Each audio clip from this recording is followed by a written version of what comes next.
When working on a prevailing wage project with funding coming in from several sources, it's possible to have prevailing wage regulations at different levels active on your project. Whether your project receives a combination of federal, state, or local laws enacting the applicable prevailing wage laws in that area, it's important to know how to navigate these requirements and remain compliant. We'll be going through some of the best practices that you should follow when your project has prevailing wage funding of multiple types, which we'll refer to as blended funding.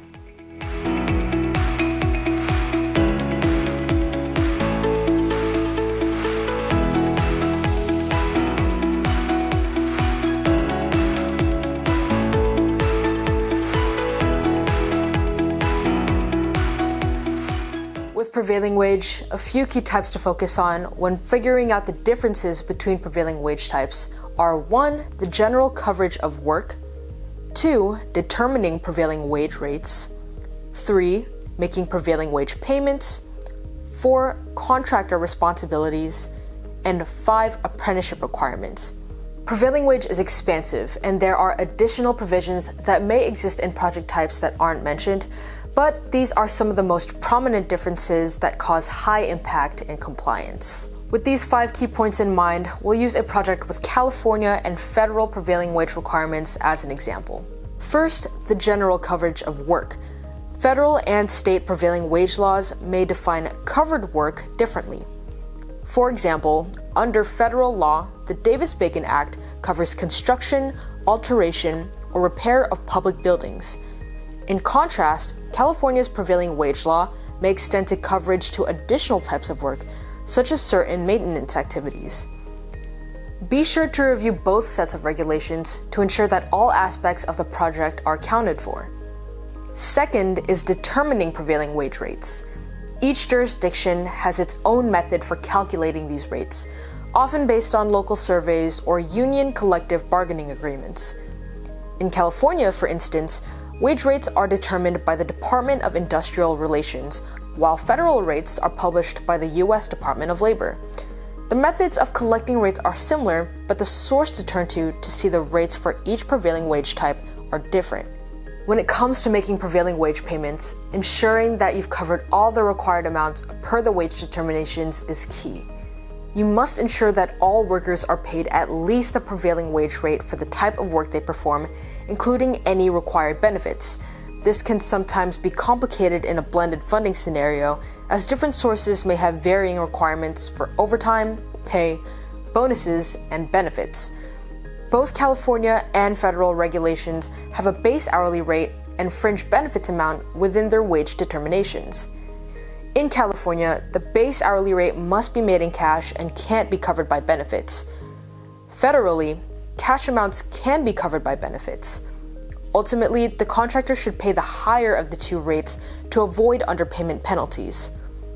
One sensitive point in making sure you're paying the higher rate is finding a craft or classification that matches on the federal and state wage determinations. It's best practice to keep a highly documented inventory of the scope of work that your employees are performing, including tasks being completed on site, materials being handled, and tools being used. With that information, look under the scope of work descriptions for the state and federal wage determinations and find the classification that best matches the work your employees are completing. Once you've found your match across the two prevailing wages, you can discover which level they're paid a higher rate in. Contractors also bear significant responsibility under prevailing wage. They must be aware of all the requirements under the applicable prevailing wage laws, whether that be a random combination of federal and state, state and local, or local and federal, and ensure that they're upholding compliance across the board. This includes submitting certified payroll reports accurately reflecting the wages paid to all employees, knowing the differences in project registration requirements, training requirements, and keeping adequate records covering your efforts to remain compliant with the prevailing wage requirements throughout the duration of the project. Lastly, let's talk about apprenticeship requirements. The federal Davis-Bacon Act has no mandate for a percentage requirement of labor hours that must be performed by apprentices on projects that meet a certain threshold, but California does. If a contractor were working on a project with California and DBA requirements, they'd be obligated to attempt to utilize apprentices. Although the Davis-Bacon Act doesn't require apprentices, there are requirements a contractor must follow if they choose to utilize apprentices on their project.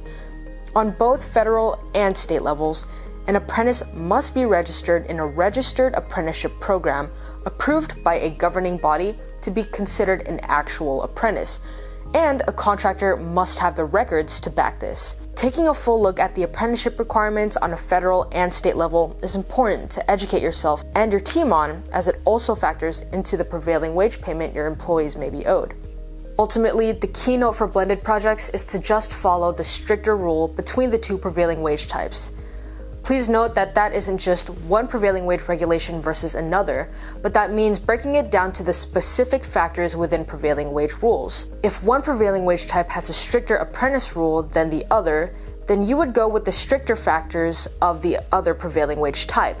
This same thinking would apply to any other factors of prevailing wage across the two types. By evaluating the differences between prevailing wage types with the 5 central points mentioned in this video and remaining educated on the emerging changes in prevailing wage regulation, you can become equipped to take on projects with multiple prevailing wage funding sources. Thank you for watching this video. If you need further help or have prevailing wage questions, feel free to give us a call or reach out to us through our website. You can also follow us on our social media platforms for any future updates. Here at Alliant, we'll help you get compliant.